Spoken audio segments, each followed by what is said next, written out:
Assalamualaikum warahmatullahi wabarakatuh, pemirsa TV 9 Nusantara dimanapun Anda berada. Alhamdulillah senang sekali kembali lagi bersama kami dalam Kiswa Interaktif Kajian Islam Ahlussunnah wal Jamaah, yang seperti biasa kita akan belajar bersama mengenai ajaran Islam secara benar, tuntas, dan toleran. Tentunya juga bersama dengan narasumber-narasumber luar biasa yang sudah kami hadirkan di studio pada sore hari ini.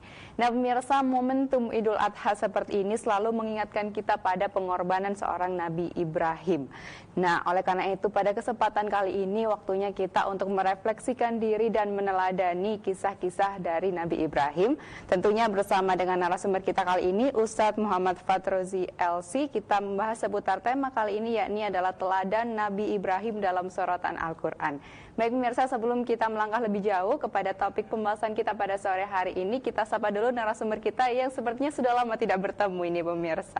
Assalamualaikum warahmatullahi wabarakatuh, Ustadz. Waalaikumsalam warahmatullahi wabarakatuh. Sudah nyata, Ustadz? Sudah ya? Alhamdulillah.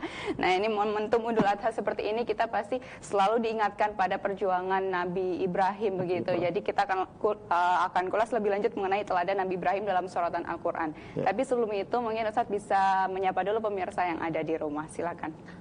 Assalamualaikum warahmatullahi wabarakatuh. Para pemirsa yang dirahmati oleh Allah Subhanahu wa taala, sebagaimana disampaikan oleh host kita, momentum di Idul Adha ini kita tentunya merefleksikan diri untuk mengingat dan meneladani kisah Nabi Ibrahim alaihissalam, dan waktu yang tepat sekali untuk kita ambil teladan dari kisah-kisah beliau. Baik, ini sebenarnya tidak hanya kisah Nabi Ibrahim saja yang ada di dalam Al-Quran, tapi banyak sekali kita mendapati banyak kemudian kisah-kisah sahabat Nabi dan lain sebagainya. Sebenarnya apa sih Ustaz tujuan dalam Al-Quran itu memuat sejarah masa lampau dan kisah-kisah Nabi? Ya, bismillahirrahmanirrahim. Yang pertama itu Allah berfirman, maka laqad kana fi qasasihim ibratun liulil albab, bahwa dalam kisah-kisah Nabi itu terdapat pelajaran dan teladan yang dapat diambil oleh orang-orang yang memiliki akal. Itu yang pertama. Yang kedua, tentu bahwa kisah-kisah yang ditampilkan, yang ditulis atau yang didokumentasi dalam Al-Quran itu untuk memberikan ketenangan, pelipur lara hati Rasulullah sallallahu alaihi wasallam. Wa kullan naqussu 'alaika min amba'ir rusuli ma nuthabbitu bihi fu'adak. Kata Allah, saya menceritakan kisah-kisah nabi dan rasul-rasul terdahulu itu karena untuk apa? Linuthabbita bihi fu'adak, untuk memantapkan prinsip, memantapkan ideologi, memantapkan kepribadian Rasulullah berjuang di jalan Allah. Itu jadi yang pertama itu adalah kita mengambil teladan dari kisah-kisah itu. Karena Al-Quran itu disampaikan memang oleh Allah, minhum man qasasna wa minhum man lam naqsusani. Jadi ada sebagian kisah yang diceritakan dalam Al-Quran, ada sebagian yang memang tidak diceritakan. Apa yang diceritakan dalam Al-Quran itu tentu mengandung nilai, mengandung teladan. Salah satu contohnya yang akan kita bahas pada saat ini adalah kisah Nabi Ibrahim. Nah tadi saya sempat membahas mengenai memberikan ketenangan bagi Rasul. Nah ketenangan ini maksudnya seperti apa, Ustaz? Di mana saat Rasulullah itu gundah gulana, artinya hatinya ditinggal oleh istrinya, kemudian ditinggal oleh pamannya, ditinggal oleh kakeknya, ditinggal oleh anak-anak beliau. Maka Rasulullah ini kan tentu sebagai basyarun tetapi lakal basyar, sebagai manusia tapi tidak seperti manusia. Perasaan itu pasti seperti manusia, perasaan bahwa ditinggal oleh orang itu, rasa kehilangan dan segala macamnya itu. Maka Allah memberikan ketenangan bahwa Allah menyampaikan fasbir kama sabara ulul azm. Wahai Muhammad, engkau sabar. Perjuangan yang engkau perjuangkan saat ini itu ya sama dengan perjuangan para nabi-nabi terdahulu. Saya contohkan misalkan Nabi Nuh, itu hampir berapa abad, itu hanya mendapatkan beberapa kaum, 40 saja. Sedangkan Nabi Ibrahim itu berjuang untuk memohon kepada Allah untuk diberikan keturunan. Itu Nabi Ibrahim baru mendapatkan atau diberikan anugerah keturunan itu umurnya 86. Itu adalah kesabaran yang betul, di mana Nabi Ibrahim mereformasi ideologi, mereformasi tatanan kehidupan masyarakatnya. Jadi itu diceritakan oleh Allah kepada Nabi Muhammad sebagai pelipur. Artinya pelipur itu di mana Nabi Muhammad ketika susah itu akan membayangkan, oh ternyata kita tidak lebih susah dibandingkan nabi-nabi terdahulu. Baik, nah ini juga sebenarnya menjadi teladan bagi masyarakat di sana gitu ya, Ustadz. Kemudian bagaimana sih Ustadz relevansi kisah dari Al-Quran hingga kemudian sampai di zaman seperti ini, zaman kita seperti ini? Ya, tentunya sangat relevansi karena sejarah itu adalah cerminan. Gitu. Sejarah itu adalah cerminan kita, bagaimana kita mampu merefleksikan sejarah itu dalam keseharian kita. Misalkan contohnya adalah sifat atau kepribadian Nabi Ibrahim. Kepribadian Nabi Ibrahim itu yang tercatat dalam Al-Quran itu adalah sikap atau kepribadian altruisme atau sikap yang tidak egois. Sikap yang tidak egois itu apa? Nabi Ibrahim itu ketika diangkat sebagai nabi, diangkat sebagai rasul, beliau tidak memikirkan dirinya sendiri. Terbukti beliau, Nabi Ibrahim itu bagaimana memikirkan anak keturunannya. Karena anak itu kan tentu ada dua ya, ada anak ideologis, ada anak biologis. Ya kaumnya itu adalah anak ideologis yang mengikuti Nabi Ibrahim. Karena dalam Al-Quran disebutkan qad kanat lakum uswatun fi Ibrahim walladzina ma'ah. Walladzina ma'ah itu adalah para pengikutnya itu anak biologis, anak ideologis. Ya. Nah tentu Nabi Ibrahim itu sikap yang dimiliki altruisme atau tidak egois itu dengan doanya Rabbi ja'alni muqimas salati wa min dzurriyyati Rabbana wa taqabbal du'a. Ya Allah, jadikanlah saya orang yang mampu mendirikan salat, wa min dzurriyyati, dan keturunanku. Nah, itu adalah sikap. Berarti tidak hanya memikirkan dirinya sendiri. Tidak hanya mementingkan dirinya sendiri, tetapi mementingkan kepada keturunannya. Ya. Ketamanya kepada keturunan. Yang kedua itu adalah kepada kaumnya. Baik, ini luar biasa sekali ternyata teladan kisah-kisah Nabi Ibrahim. Tapi akan kita lanjutkan pemirsa di segmen setelah ini. Akan lebih jauh lagi, jadi pemirsa jangan kemana-mana, tetap bersama kami dalam Kiswah Interaktif.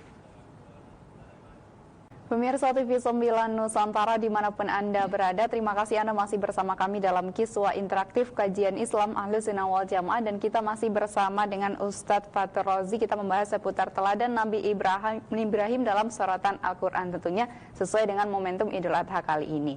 Nah pemirsa, apabila Anda memiliki pertanyaan, boleh silakan langsung saja bergabung bersama kami di nomor interaktif kami 0315660109. Sekali lagi di nomor 0315660109. Nah pemirsa, kita kembali lagi ke pembahasan kita bersama dengan Ustadz Fatur Razi. Nah Ustadz, tadi salah satu orang-orang yang kisahnya banyak sekali kita temui dalam Al-Quran adalah Nabi Ibrahim. Nah kemudian apakah orang-orang yang disebutkan dalam Al-Quran ini memang merupakan orang-orang yang mulia sampai akhirnya kisahnya banyak disebutkan dalam Al-Quran? Dalam Al-Quran itu ada dua kemungkinan. Kalau sangat mulia atau sangat durhaka. Karena Al-Quran itu menceritakan atau mendokumentasi, mengabadikan orang-orang itu yang baik untuk dipelajari, yang buruk untuk kita hindari. Jadi tidak ada yang setengah-setengah begitu. Kalau baik, baik sekali, kalau buruk, buruk sekali gitu ya. Jadi contohnya misalkan, contohnya seperti cerita nabi-nabi, itu yang perlu kita ambil pelajaran. Yang kedua, itu seperti cerita yang harus kita ketahui karena ada konflik, karena ada polemik, seperti ceritanya Sayyidah Maryam. Jadi Sayyidah Maryam itu diabadikan dalam Al-Quran. Itu bukan sekedar hanya menceritakan kebaikan, tetapi di situ tentu karena Sayyidah Maryam adalah termasuk min afdhalin nisa'il alamin. Tetapi dalam cerita Sayyidah Maryam itu juga mengandung di mana kaum Nasrani itu menganggap bahwa Nabi Isa itu adalah Tuhan. Dan Sayyidah Maryam ini tentunya karena tidak punya suami dan melahirkan anak, dan itu polemik sekali. Dan ini menunjukkan salah satu kekuasaan Allah. Maka disitulah ditampilkan, diabadikan Sayyidah Maryam, karena polemik itu, sejarah polemik. Ada orang Nasrani juga sering, itu dalam beberapa buku yang saya baca, itu orang Nasrani mengatakan kalau Maryam itu ditulis, kenapa Sayyidah Aminah tidak ditulis? Dan gitu. Itu menghindari karena begini, karena memang tentunya Sayyidah Aminah itu tidak polemik dalam hidupnya, tidak punya sejarah kelam. Tetapi Sayyidah Maryam ini tentu harus diluruskan. Karena apa? Karena khawatir nanti kemudian Nabi Sayyidina Isa itu akan dijadikan Tuhan oleh para pengikut setelahnya. Kemudian yang ketiga, itu adalah yang diabadikan tentu dari kebijaksanaan dalam kehidupannya, yaitu Luqmanul Hakim. Dan itu ditulis bahkan menjadi nama surat Luqman itu, ya bunayya la tusyrik inna syirka la zulmun azim. Itu ditulis dan diabadikan dalam Al-Quran, itu dijadikan pelajaran, diambil hikmah dari teladan kehidupan Luqman. Yang terakhir itu adalah orang yang betul-betul durhaka kepada Allah, yaitu cerita tentang Fir'aun, kemudian Abu Lahab. Kalau Fir'aun itu masih terserak-serak, ceritanya itu banyak dalam Al-Quran. Tapi dalam satu surat itu yaitu cerita Abu Lahab. Tabbat yada abi lahabi wa tab. Nah, disitulah Al-Quran memang bukan yang diambil dari Al-Quran itu tidak sekedar pelajaran keteladanannya saja, tetapi juga harus menghindari apa yang harus dihindari, hal-hal yang buruk dari sejarah yang ada. Berarti memang kisah-kisah yang ada dalam Al-Quran ini memang dengan tujuan-tujuan tertentu, begitu ya. Tidak ada yang biasa-biasa saja kalau misalnya kita melihat ya. Selalu ada mungkin yang hikmah yang kemudian bisa dipetik. Nah, ini salah satunya adalah kisah Nabi Ibrahim yang bahkan di Al-Quran seringkali kita sebut, bahkan ketika kita sholat ini yang kita sebut Nabi selain Nabi Muhammad juga Nabi Ibrahim, begitu ya. Bagaimana kemudian istimewanya Nabi Ibrahim ini dalam Islam? Satu ya, Nabi Ibrahim itu adalah Abul Anbiya, bapaknya para nabi. Siapapun akan mengakui, merebut dari agama samawi itu merebut Nabi Ibrahim. Nabi Ibrahim itu ya bapaknya orang Nasrani, bapaknya orang Yahudi. Makanya Allah itu sudah mengkanter dalam Al-Quran itu, maka na Ibrahimu Yahudiyan wala Nasraniyan walakin kana hanifan muslim. Beliau itu orang baik. Beliau itu bukan orang Yahudi, juga bukan orang Nasrani. Karena orang Nasrani sendiri ya ngaku, orang Yahudi juga ngaku. Sehingga beliau itu menjadi istimewa karena beliau adalah Abul Anbiya. Itu yang pertama.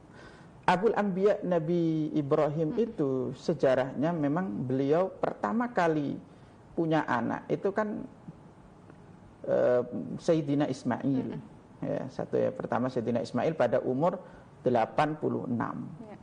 Kemudian 13 tahun kemudian beliau punya anak namanya Ishak. Nah, yang kedua inilah kemudian keturunannya semuanya hampir menjadi nabi.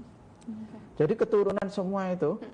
Jadi kalau kita silsilahkan itu, Nabi Ibrahim ini ke arah kanan itu Nabi Ismail, ke bawahnya itu tidak ada Nabi sama sekali. Tetapi paling bawah itu nanti Nabi Allah Muhammad Sallallahu Alaihi Wasallam itu terakhir, Nabi terakhir.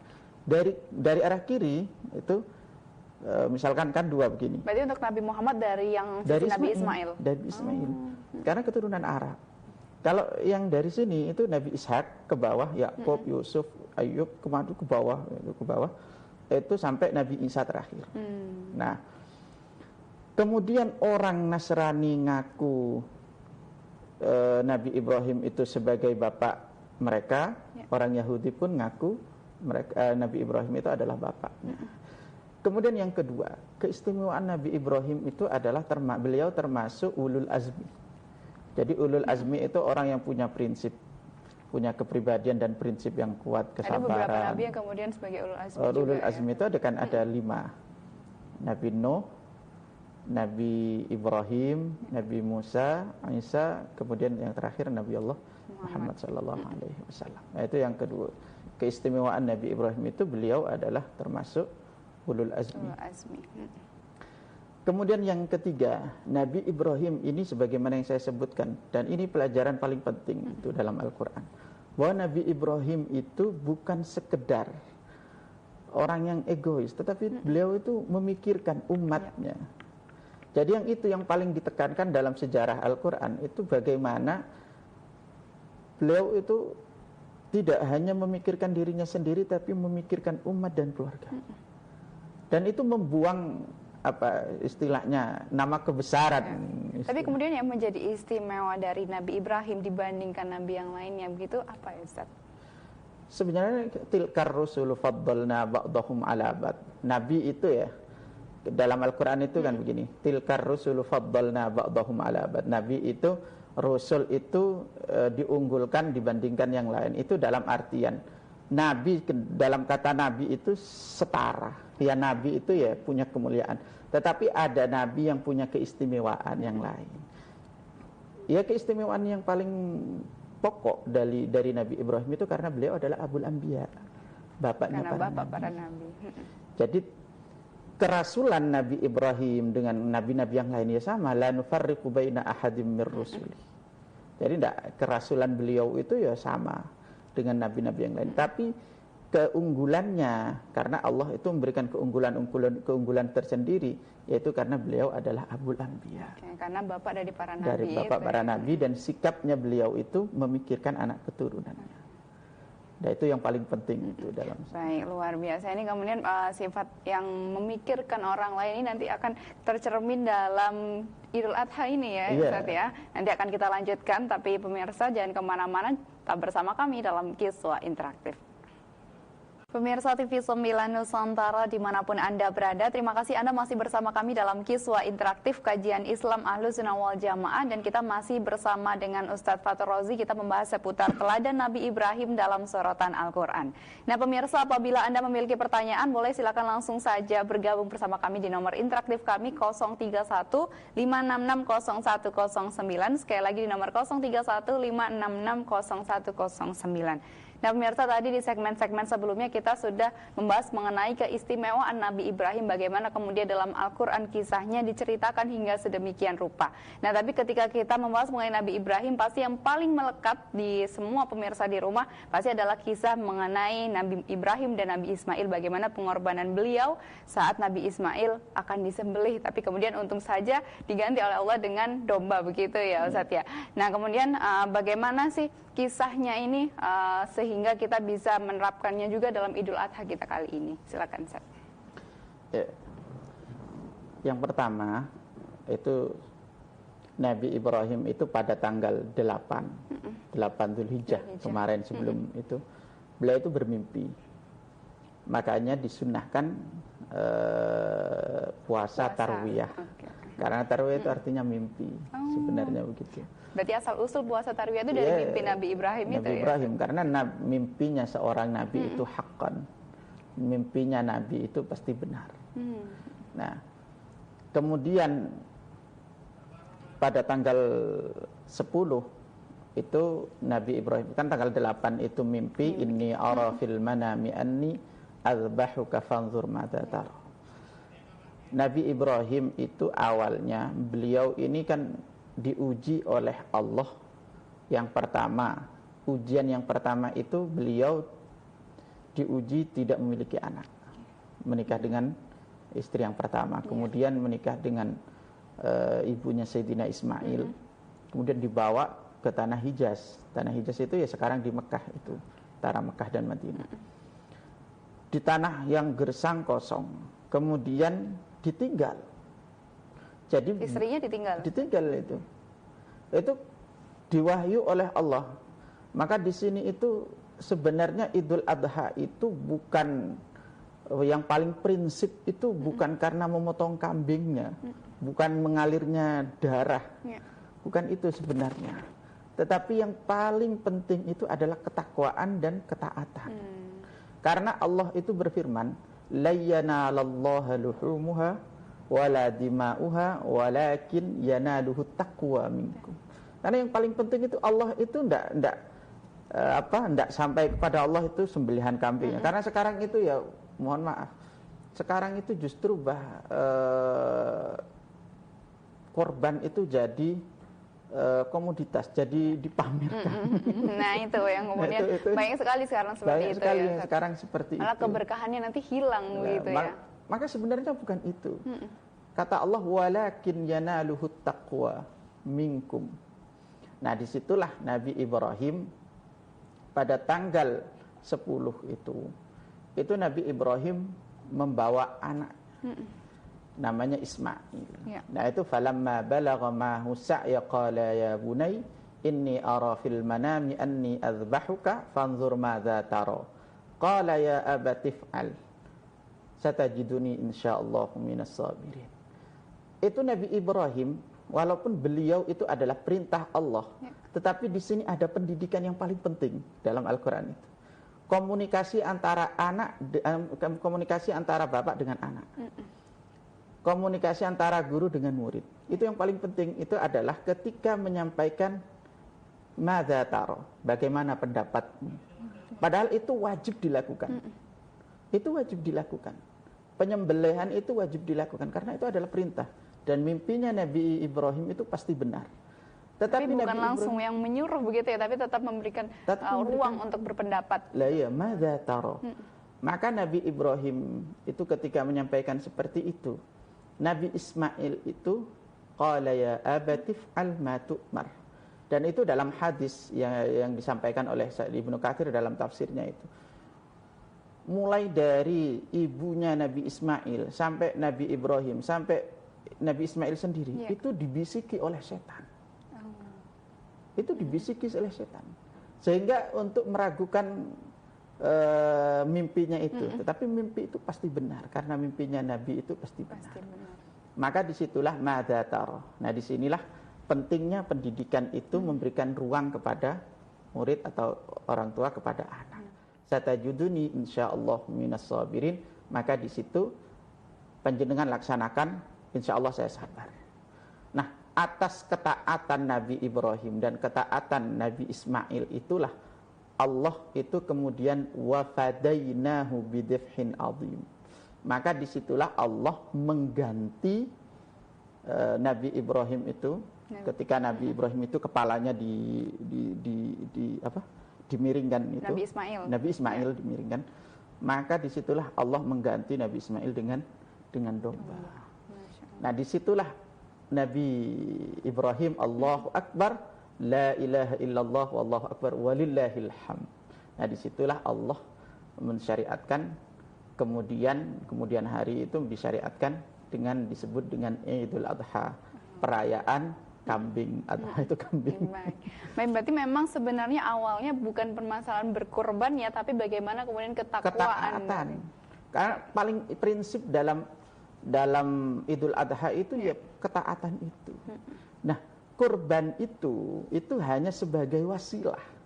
Tapi untuk berkorban untuk apa? Untuk berkorban ini mulai kapan sih Ustaz? Berkorban itu ya mulai dari Dzul Hijjah dan itu disembelih mulai dari tanggal 10 sampai selesainya Yaumun Nahar 3 hari setelahnya.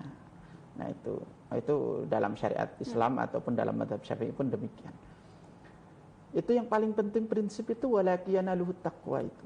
Yaitu ketakwaan, ketaatan. Karena Nabi Ibrahim itu diperintahkan untuk menyembelih Nabi Ismail itu bukan karena korbannya, tetapi ingin menguji kekuatan Nabi Ismail. Bayangkan begini, Nabi Ibrahim itu diuji oleh Allah tidak memiliki anak.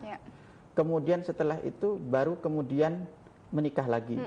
Setelah menikah istrinya karena itu khawatir karena kalau dua istri itu kan nanti cekcok ya.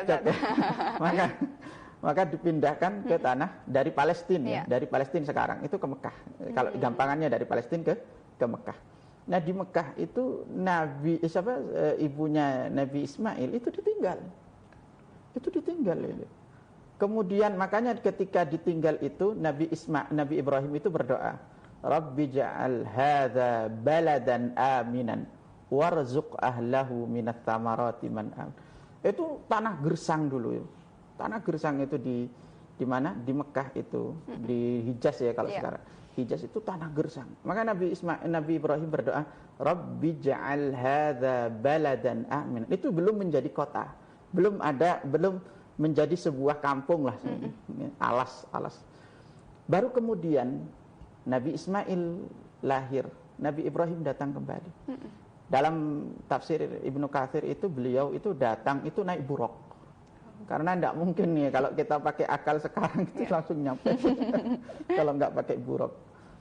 Itu Nabi Ibrahim ketika nyampe itu berdoa. Kan doanya sama itu, Rabbi ja'al hadzal balada aminan. Itu sudah menjadi kota, sudah menjadi Nabi Ismail hidup dengan warga. Itu pada awalnya tidak ada. Maka disitulah terjadi jamarat al-aqabah seperti pelaksanaan haji, kemudian dari Mina ke mana?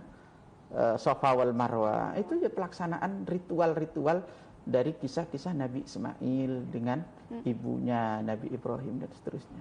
Apalagi Ka'bah itu adalah salah satu peninggalan sejarah dari Nabi Ibrahim dengan Nabi Ismail dan ibunya. Masya Allah, luar biasa. Jadi, berarti memang keluarga dari Nabi Ibrahim ini benar-benar intinya seperti poros begitu ya Ustaz ya? Iya, makanya disebut dengan Abul Anbiya, bapaknya para nabi.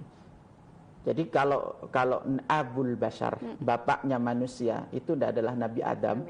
Tapi kalau Abul Anbiya, bapaknya para nabi, itu Nabi Ibrahim.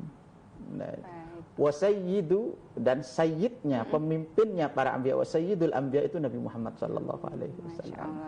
Jadi demikian, maka Idul Adha itu dibentuk sebenarnya kalau kita mau disingkat, Idul Adha itu dibentuk dari sejarah kehidupan Nabi Ibrahim dengan Nabi Ismail. Dan tidak hanya mengenai kurban saja pemirsa, karena mungkin kalau misalnya kita semua mengingatkan tentang Idul Adha kali ini selalu semuanya pikirannya adalah berkurban. Bagaimana kita bisa kemudian mengumpulkan uang agar bisa berkurban pada tahun ini, padahal intinya tidak hanya di situ begitu ya, itu wasilah, bukan tujuan. Baik, Masya Allah, luar biasa. Berarti utamanya adalah bagaimana kita meningkatkan rasa ketaatan kita kepada Allah Subhanahu Wa Taala. Nah, pemirsa, nanti akan kita lanjutkan pembahasan kita lebih jauh lagi. Jadi pemirsa jangan kemana-mana, tetap bersama kami dalam Kiswa Interaktif.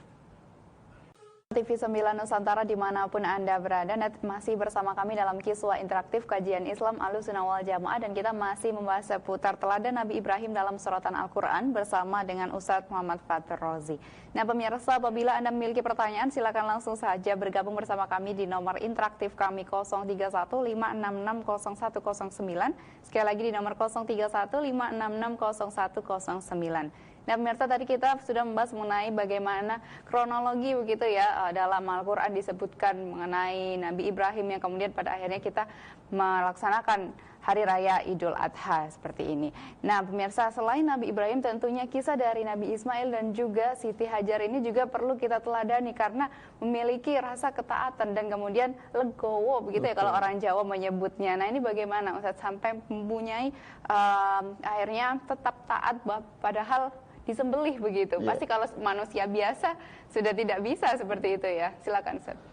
Yaitu disebutkan dalam hadis Nabi yang diriwayatkan oleh Ibnu Katsir dalam tafsirnya.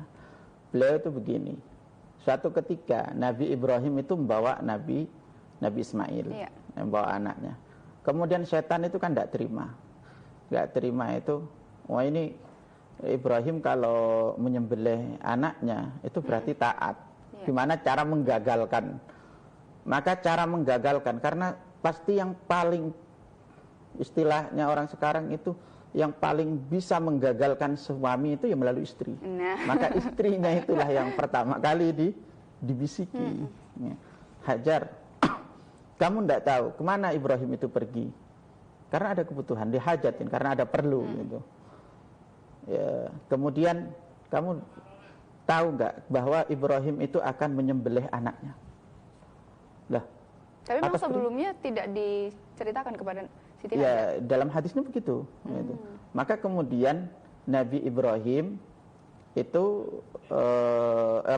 Sayyidah Hajar itu ketika disampaikan seperti itu, maka dikatakan atas perintah siapa? Ya tentu itu adalah mimpinya Ibrahim. Ya diperintah Tuhannya. Ya kalau Tuhan yang memerintahkan, silakan dilaksanakan. Jadi tidak ada tidak ada ketakutan, tidak ada kalau istilah sekarang itu punya anak sudah didamba-dambakan kok malah disembelih, itu tidak ada. Pasrah total. Maka dalam Al-Quran itu disebutkan falamma aslama, Nabi Ibrahim dengan Ismail itu legowo. Itu disebutkan dalam Al-Quran. Maka keteladanan itu dari Sayyidah Hajar itu adalah kita ini dalam momen Idul Adha itu adalah ketaatan dan pasrah, tentunya ya dalam ruang lingkup saat ini kita di tengah-tengah pandemi. Itu ya kita pasrah gitu. Kembalikan semua kepada Allah begitu. Kembalikan semua kepada Allah. Kalau ini adalah datangnya dari Allah, tentunya Allah yang akan mencabut. Kalau ini di tengah-tengah, ini adalah ujian. Tentu saat itu Nabi Ibrahim ketika mau menyembelih Nabi Ismail itu adalah ujian. Maka di tengah-tengah pandemi ini kalau menurut saya sangat relevan sekali dengan cerita itu. Yang paling penting itu adalah sekarang ini adalah mensyukuri nikmat. Nah, bersyukur itu sepertinya terlihat mudah tapi susah sekali, Ustaz. Apalagi kalau kita sedang diuji dalam hal-hal misalnya finansial atau apa, itu susah sekali untuk bersyukur gitu. Ya itu dikembalikan kepada Allah semua. Bahwa kalau itu adalah perintah Allah, kita harus menyadari bahwa ujian ini adalah dari Allah. Kembalinya kepada Allah. Kalau ini diturunkan oleh Allah, Allah pula yang akan mencabut, bukan kita. Ya, tentu dalam hal ini Sayyidah Hajar itu menjadi teladan kita. Dalam artian kepasrahan, kepatuhan tidak hanya kepada suami, tetapi kepatuhan beliau kepada Allah Subhanahu wa taala. Jadi legowo ketika ikhlasnya itu luar biasa. Luar biasa. Padahal anak satu-satunya begitu. Kita tidak membayangkan seorang perempuan itu, jangankan ya, seorang ibu, jangankan anak disembelih, anak nangis itu kerasa. Itu. Anak nangis walaupun itu gara-gara bukan karena jatuh, anak nangis saja itu bagaimana perasaannya. Nah ini anak disembelih. Tetapi ketika setan membisiki itu beliau mengatakan, ya biarkan kalau itu memang perintah Allah. Jadi itu adalah ketulusan yang mendalam yang kita teladani dari Sayyidah Hajar. Tentunya juga Nabi Ismail sebagai anak. Satu, itu pelajaran yang penting dari sejarah itu. Anak itu juga harus taat kepada orang tua. Selama orang tua itu tidak keluar dari aturan-aturan yang telah digariskan oleh syariat. La ta'ata li makhluqin illa fi maksiatil khaliq. Tidak ada ketaatan, ya, tidak boleh kita taat kepada makhluk. Kita tidak boleh, kita harus taat kepada makhluk kecuali makhluk itu maksiat kepada Allah, melakukan sudah dosa di luar kepada batas Allah, koridor aturan begitu ya. Luar biasa. Berarti tidak hanya mengenai berkorban saja, tadi saya tangkap nih pemirsa, ada mengenai ketaatan dan kemudian bagaimana kita bisa mendengarkan pendapat ya. Yang kedua tadi, pertama yang ketaatan kita sudah membahas, kemudian bagaimana kemudian seorang ayah juga memberikan ruang bagi seorang anak untuk berpendapat. Ini susah sekali loh Ustaz, apalagi di masa-masa seperti ini ya, juga. Maka itulah pentingnya di mana dalam cerita Al-Quran itu tidak hanya menggambarkan, tidak hanya menceritakan saja, tapi intinya yang paling penting. Termasuk sering saya sampaikan itu di mana-mana. Walaki yanaluhu taqwa. Karena korban itu hanya wasilah. Mengalirkan darah itu wasilah. Karena apalagi sekarang itu orang berkorban difoto dan disebarkan. Jadi komoditas. Iya. Di story gitu ya Ustaz ya. Baik. Nah ini tapi tetap boleh kalau misalnya pemirsa memang bisa berkorban ya alhamdulillah, Ya, begitu ya. ya, itu Senang sangat sekali, dianjurkan sekali. sekali. Tapi tidak hanya intinya tidak hanya dikorban saja, tapi kita juga harus merefleksikan diri kita, ketaatan kita kepada Allah. Nah, saat berbicara mengenai Nabi Ibrahim dalam sorotan dalam Al-Quran gitu ya, selain mengenai kisah-kisah terkait Idul Adha, apalagi sih kemudian keseharian Nabi Ibrahim yang sangat menonjol dalam Al-Quran? Yang menonjol itu adalah Nabi Ibrahim juga punya prinsip yang kuat. Yang pertama, ketika Nabi Ibrahim itu mereformasi, merekonstruksi umatnya. Dalam Al-Quran disebutkan, wa Ibrahim idh qala liqaumihi a'budullaha wattaqu dzalikum khairul lakum in kuntum ta'lamun. Itu disampaikan di halayak umum. Kamu menyembah kepada Allah dan bertakwalah kepada Allah, takutlah kepada Allah. Hal itu jika kamu tahu itu bagus sekali. Tapi mereka mengingkari. Hingga kemudian apa? Ketika ajakan monoteis ya, penyembahan hanya kepada Allah itu disampaikan kepada halayak umum, mereka tidak percaya. Kenapa nggak percaya? Karena cara berpikirnya masyarakat saat itu atau berpikirnya kaumnya Nabi Ibrahim itu materialistis. Ya, materialistis itu karena menggambarkan Allah dengan materi.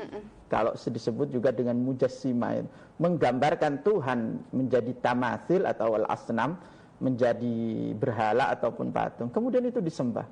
Wah, patungnya kan banyak, ada yang besar, kecil. Kalau yang besar itu penguasa, yang kecil itu pengasih dan seterusnya.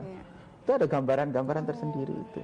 Maka disitulah Nabi Ibrahim mereformasi itu dengan mengatakan ani'budullaha wattaqu. Maka hendaknya lah kamu itu menyembah kepada Allah dan bertakwalah kepada Allah.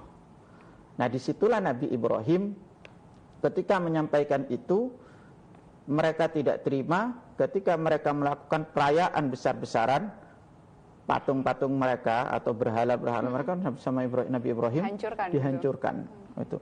Itu diceritakan dalam Al-Quran. Ketika dihancurkan, maka ketuanya ya, para ketua itu bertanya, ini semua orang melakukan perayaan kecuali Ibrahim. Pasti yang melakukan Ibrahim. Baik, nanti kan kita lanjutkan kisah ini. Saya cukup menarik juga ini di segmen setelah ini. Jadi pemirsa jangan kemana-mana, tetap bersama kami dalam Kiswah Interaktif. Mila Nusantara dimanapun Anda berada, masih bersama kami dalam Kiswah Interaktif. Kajian Islam Ahlussunnah wal Jamaah masih membahas seputar teladan Nabi Ibrahim dalam sorotan Al-Quran bersama dengan Ustadz Muhammad Fatur Rozi. Nah pemirsa, saya ingatkan kembali karena ini di segmen terakhir, apabila Anda memiliki pertanyaan boleh silakan langsung saja bergabung bersama kami di nomor interaktif kami 0315660109. Sekali lagi di nomor 0315660109. Nah pemirsa, kita lanjutkan lagi pembahasan kita mengenai bagaimana kemudian Nabi Ibrahim diceritakan dalam Al-Quran tidak hanya mengenai Idul Adha saja, tapi ternyata banyak kemudian yang bisa kita teladani. Salah satunya adalah bagaimana Nabi Ibrahim menjadi orang yang berprinsip seperti tadi ya kisahnya. Ustaz, mungkin bisa dilanjutkan, silakan Ustaz. Ya. Saat Nabi Ibrahim itu mengajak mereka ya ani'budullaha wattaqu, maka mereka ingkar. Mereka tidak mau. Nabi Ibrahim itu kemudian karena mereka melakukan perayaan, Nabi Ibrahim menghancurkan berhala-berhala, tinggal yang paling besar.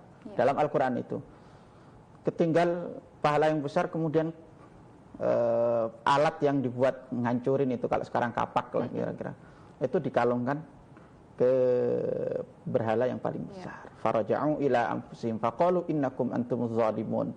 Kemudian ketika mereka itu balik, apa ada tujuan tertentu saat kemudian yang paling besar dikalungkan? Ya karena nanti kan begini, paling besar itu karena kan tadi saya mengatakan berhala itu dibuat itu punya tujuan sendiri. Kalau yang kecil itu Tuhan pengasih, kalau tangannya banyak Tuhan pemberi, kalau besar itu perkasa. Nah, tentunya kalau di analogi, kalau kita pakai akal, yang paling besar itu berarti dia yang menghancurkan, karena dia yang paling kuasa. Karena patung-patung yang lain itu hanya sebagai Tuhan pemberi, sebagai Tuhan pengasih. Pemanis saja begitu ya intinya ya. Nah maka karena pada zaman itu mereka itu materialistis. Tuhan itu bagaimana digambarkan itu. Nah, maka kemudian ketika dihancurkan mereka faraja'u ila anfusihim ya. Mereka itu ketika datang dari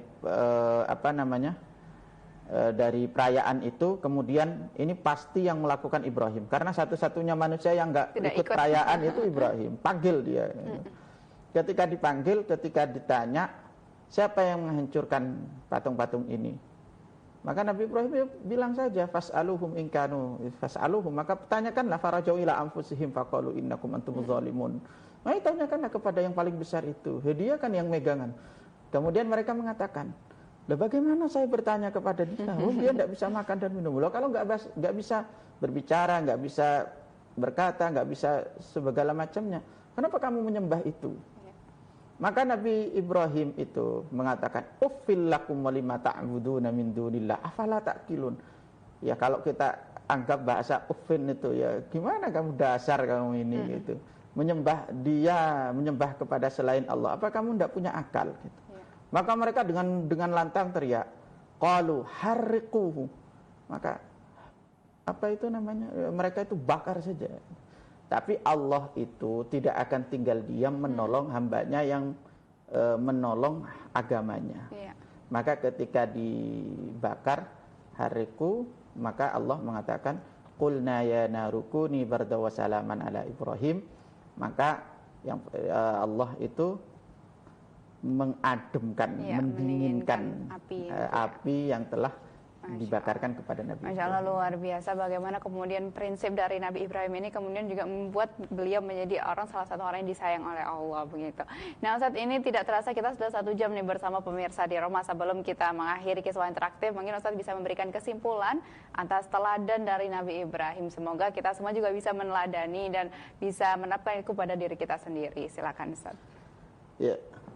Ada sekitar 4 teladan yang perlu kita ikuti atau perlu kita lakukan dalam kehidupan kita dari sejarahnya Nabi Ibrahim.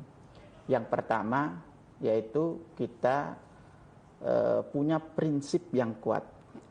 Itu prinsip yang kuat sebagaimana prinsipnya Nabi Ibrahim mereformasi kaumnya dan mereformasi keluarganya. Kedua itu ketaatan. Nabi Ibrahim itu taat walaupun itu diperintahkan menyembelih anaknya dan menyesakkan hati ya, tentunya itu dilakukan oleh Nabi Ibrahim. Yang ketiga itu kesabaran. Nabi Ibrahim sabar menunggu kelahiran anak, sabar ketika diuji oleh Allah.